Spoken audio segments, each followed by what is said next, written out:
이재명 대통령이 유엔 총회에 참석을 해서 미국 뉴욕에 도착을 했고요. 최근 로이터 통신과의 인터뷰에서 통화 스와프 없는 대미 투자, IMF 같은 상황을 직면하게 될 수 있다라고 했습니다.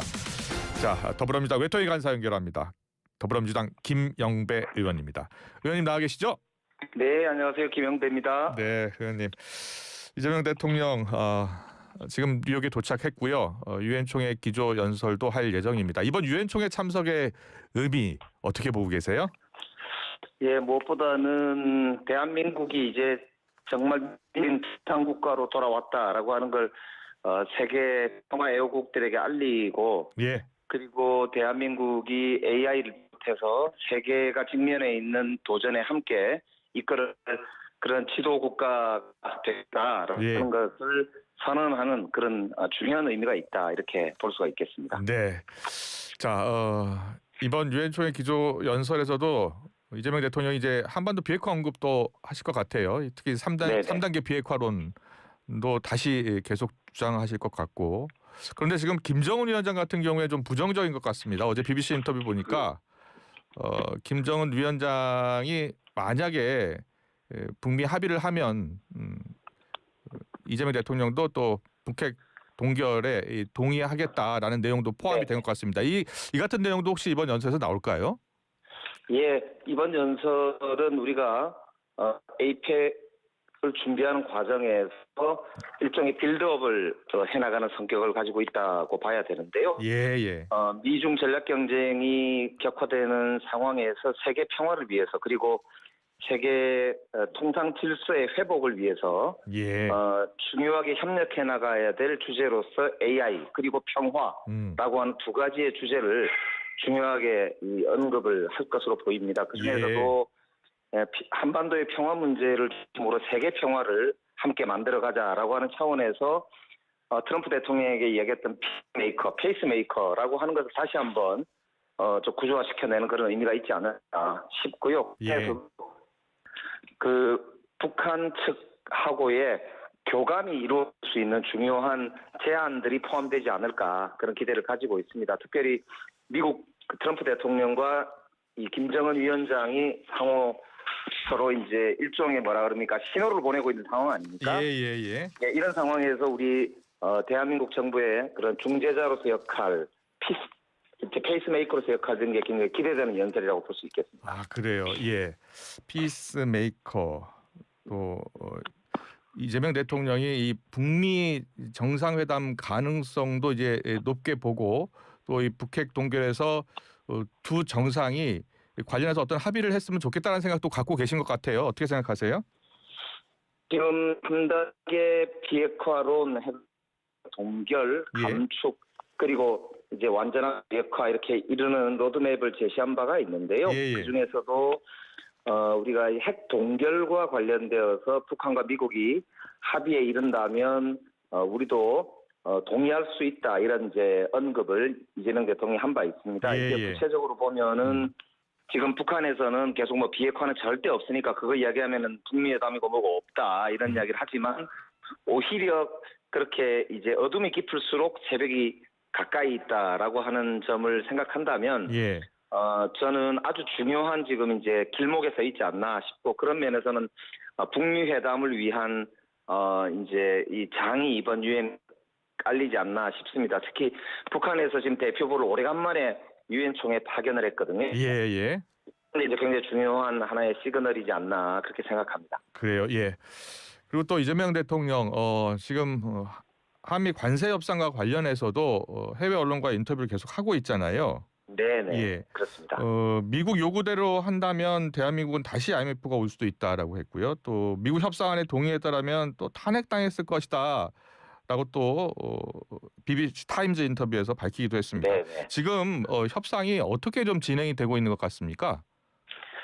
지금 이제 여한구 본부장이 이번에 또 그리어 그 USTR 장관을 만나기 위해서 말레이시아로 향하고 있잖아요. 그러니까 이게 이렇게 다중적인 차원에서 지금 협상이 아주 숨가쁘게 진행이 되고 있는 상황입니다.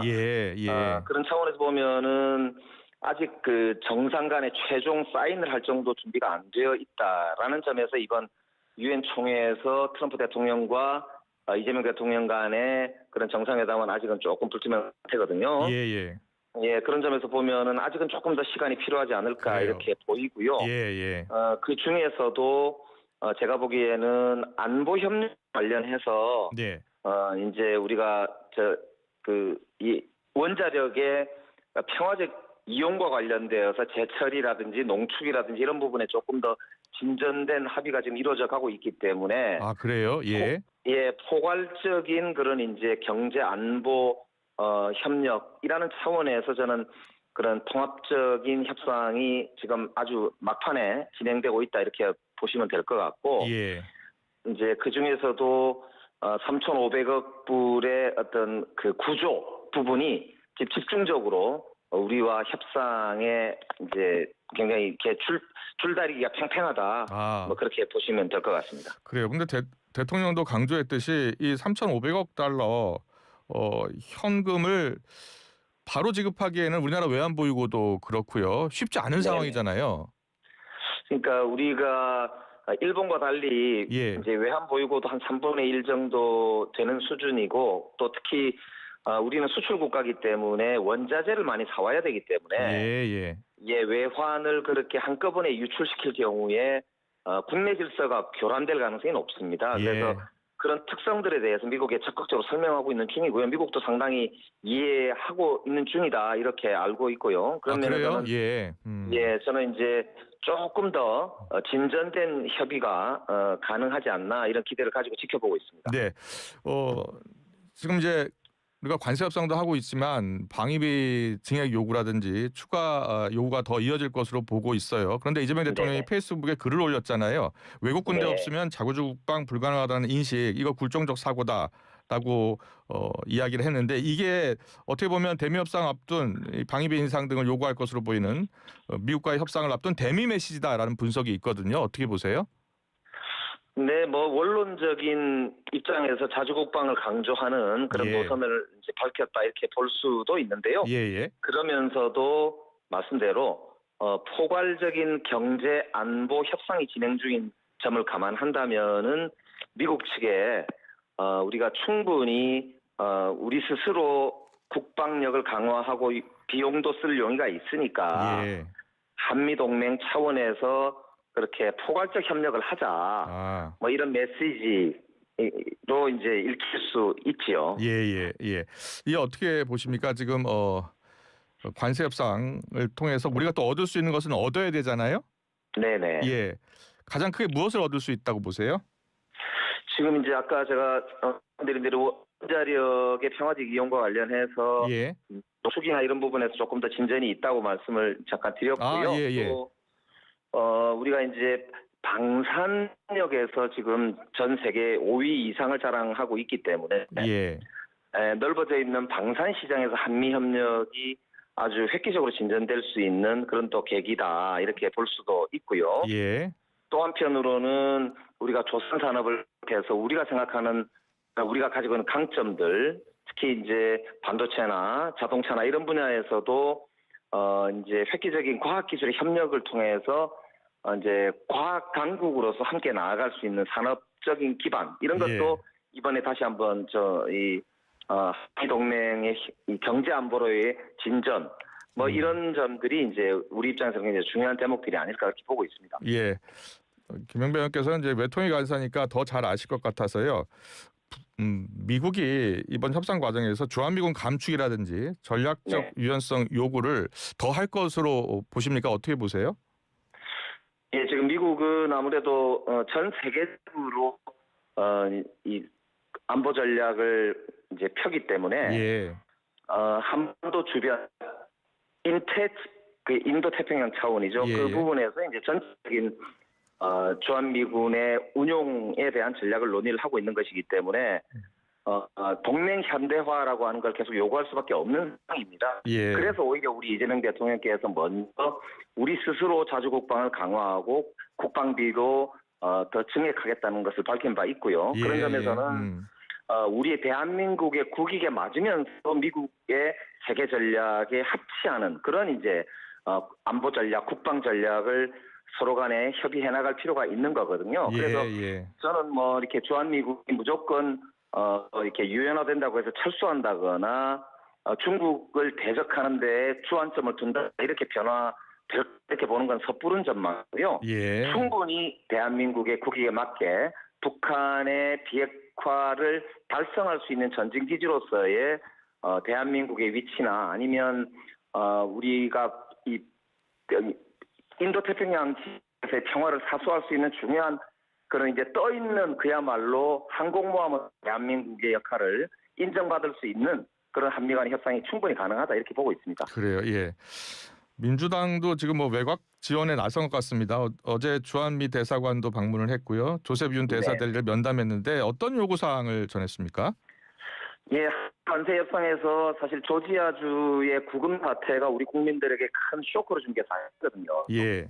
그렇기 때문에 그 부분에 대해서 이제 미국에서 재발 방지 약속을 하고 그리고 비자 문제 등을 포함해서 우리가 세계에서는 대한민국이 투자 국가 중에 하나이기 때문에 이 투자가 원활하게 진행이 될 수 있도록 하는 비자 조치를 비롯한 각종의 조치들에 대해서 이를 보여라라고 하는 그런 이제 약속을 해달라라고 하는 요청을 하러 간 것이고요. 예. 우리가 이제 그 이전과는 다르게 미국과의 대등한 입장에서의 그런 국민적 자존감 이런 것들을 미국이 충분하게 감안해야 된다. 예. 뭐 이런 점들을 보여주고 있다 이렇게 보시면 될 것 같습니다. 네. 그리고 앞서 잠깐 언급을 하셨는데 그 핵 평화적 이용이요. 관련해서 좀 협상이 좀 진전되고 있는 것 같다라는 말씀을 해주셨는데 우리가 그동안 계속해서 요구했던 게 사용 후 핵연료 제철이라든지 우라늄 농축 같은 이런 평화적 이용을 좀 권한을 좀 확대해달라고 요청을 했잖아요. 네네. 예, 이와 관련해서 미국이 좀 긍정적인 반응을 보이고 있는 건가요? 그렇게 해석하면 되나요? 예, 한미 원자력 협정의 개정이 필요한 대목들이 있습니다. 특히 이제 사용 후 핵연료들에 대해서 저농축 수준에서 그러니까 핵무기로 가지 않는 그런 단계에서 이제 이걸 농축을 허용을 해달라고 하는 건데 그게 이제 우리나라의 원자력 관련된 발전소들이 원전들이 많은데 그 이제 이 각종의 이 저장고들이 지금 완전히 지금 다 차서 포화 상태거든요. 그래서 이런 문제를 해결하기 위한 당장의 시급한 조치들도 포함되어 있기 때문에 미국에서 충분하게 그런 점들을 저는 이해하고 있다고 들었고요. 그런 점에서 조만간 진전된 입장들이 서로 간에 좀 이렇게 정리가 될 것으로 그렇게 저희들이 기대하고 있습니다. 그래요. 예. 평화적 핵 이용을 위한 이 한미 원자력 협정 우리가 원하는 방향으로 좀 개정이 됐으면 좋겠고요. 자, 이재명 대통령이 사실 이번 유엔 총회 방문해서 기조연설도 하지만 또 안보리 공개 토의 또 주재를 하지 않습니까? 네, 대한민국 최초로 이재명 대통령이 유엔 안보리 공개 회의의 의장으로서 주재를 하게 되는 상황이지요. 그래서 굉장히 사실은 뿌듯한 장면인데요.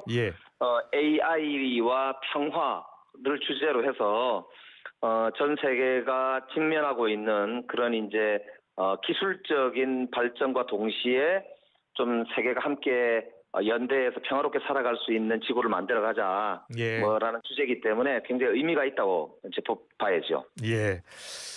그 어떻게 보십니까? 북미 정상회담 가능성 관련해서 지금 북한 측이요 거의 한 7년 만에 북한 외무성 그 차관급이죠 대표부를 보낼 것 같습니다. 북미 회담과 관련한 어떤 물밑 접촉이라든지 준비 가능성도 있다고 보세요?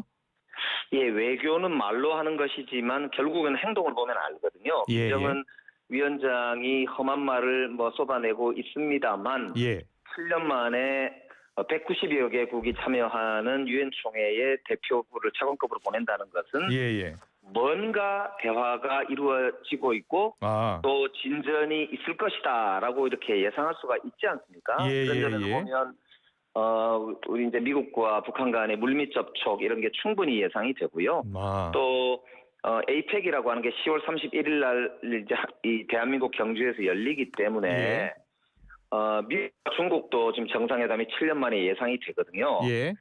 그렇기 때문에 이 새로운 그런 정상국가로서의 북한의 외교적 면모 이런 것들이 이 유엔 총회부터 APEC까지 좀 이렇게 드러나지 않을까 이렇게 본다면 예. 저는 이번 유엔 총회가 굉장히 중요한 계기다 이렇게 볼 수 있고 그런 점에서 이재명 대통령이 연설과 유엔 의장국으로서의 역할 그리고 페이스메이커로서의 역할 뭐 이런 것들이 굉장히 주목되는 대목이다 이렇게 보고 있습니다. 김정은 위원장이 어제 트럼프에 대해서 좋은 기억이 있다라고 표현을 했잖아요. 그러니까 그게 이제 지난번 트럼프 대통령이 이재명 대통령과의 회담 과정에서 했던 말을 거의 똑같이 한 거잖아요. 예. 이런 장면이 우리가 딱 볼 때 벌써 뭔가 진전이 있을 수 있겠다는 예감을 하게 하는 대목이 아닌가 싶고요. 그런 점에서는 이제 에이펙이 정말로 저는 기대가 되고 에이펙을 겨냥해서 벌이고 있는 이재명 대통령의 외교, 이 실용 외교 이런 게 이제 성과를 내지 않을까 이런 이제 예감 그런 대목입니다. 예. 혹시 뭐 김정은 위원장은 에이펙 경주 회의에 참석을 하지 않겠지만 그래도 트럼프 대통령은 방한하기로 했고요. 판문점에서 깜짝 북미회담 가능성도 있을까요? 저는 충분히 판문점에서의 김정은 트럼프 만남 이게 가능하다 이렇게 판단을 하고 있고요. 거기다가 시진핑 주석이 이제 미국과 중국 정상회담을 만에 가지게 될 경우에 한반도에서의 평화 이런 거를 중재자 역할을 자임할 수도 있다는 월스트리트저널의 보도도 있었거든요. 그런 점을 감안하면은 미국과 중국 정상이 한꺼번에 등장하는 10월 31일에 에이펙이 김정은, 이재명, 트럼프, 시진핑 이들 간의 아주 중요한 외교 각축의 무대다. 이렇게 좀 기대를 할 만하다고 생각합니다. 네, 알겠습니다. 오늘 일부 더 인터뷰 잘 들었습니다. 더불어민주당 국회 외통위 간사 김영배 의원과 함께했습니다. 고맙습니다. 네, 감사합니다.